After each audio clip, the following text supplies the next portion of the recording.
He was the silent star whose influence is still heard loud and clear in Hollywood. David Pogue looks back at film pioneer Buster Keaton. Now arriving back on the scene, it's Buster Keaton.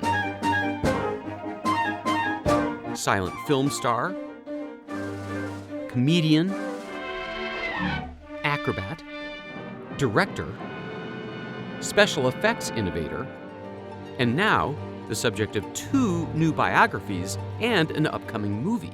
He was way ahead of his time, even as a sort of film pioneer. Bill Irwin is a stage and screen actor and a famous clown himself.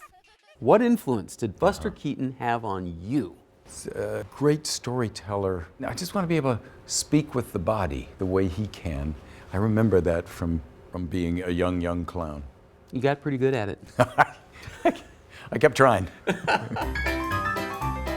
Keaton began performing at age 4 in his parents' vaudeville act. It was about a mischievous boy taunting his father on stage, and the father then grabbing the son, often by a suitcase handle that his mother sewed onto the back of his costume, and just kick him around the stage, throw him into the scenery, throw him into the backdrop. Dana Stevens is the movie critic for Slate. Her new book is published by Simon & Schuster, a division of Paramount Global.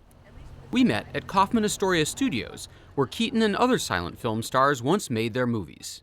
He never got to go to school, he never had a steady home, but he always talked about his childhood as something that he was very happy to have had. Keaton's golden age began in 1920 when he wrote, directed, and starred in what are now considered some of the best movies ever made.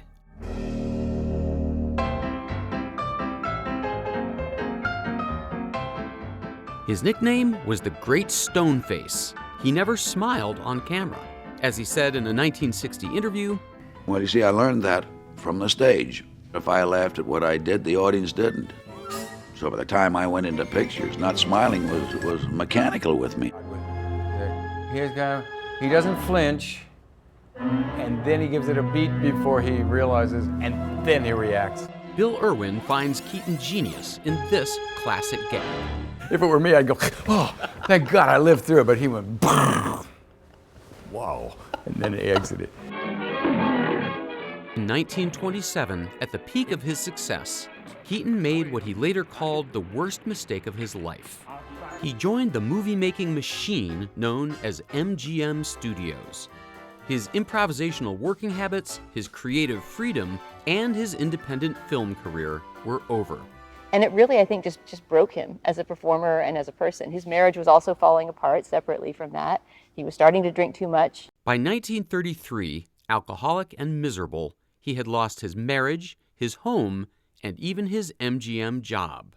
But I think that it's often focused on a lot, that he had this sort of giant decline. Keaton Talmadge is a professional voice actor and Buster's great-granddaughter. The irony isn't lost on me. My great-grandfather made a living being silent, and I make a living talking all the time.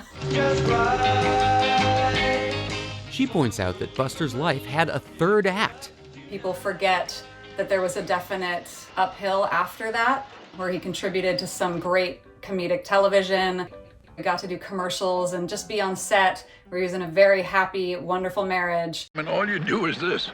This 1965 documentary captured some rare footage of Keaton off camera, smiling, in fact. Buster Keaton died at age 70 of lung cancer. But his film work never really left. You can see this Keaton stunt echoed in Mission Impossible 6. Or this Keaton gag living on in the movie Inception. Or Keaton's submarine rescue joke reprised in You Only Live Twice. And of course, Keaton's house facade gag is one of the most imitated shots in comedy.